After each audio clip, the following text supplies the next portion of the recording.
that didn't work. Bummer. So, I wasted time trying to save time, to be honest here.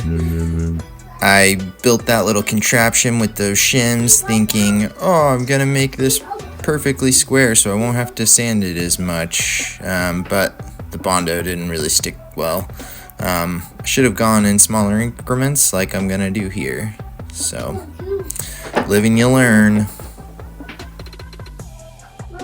If you haven't already, smash that subscribe button to see what I'm building. Thanks for watching.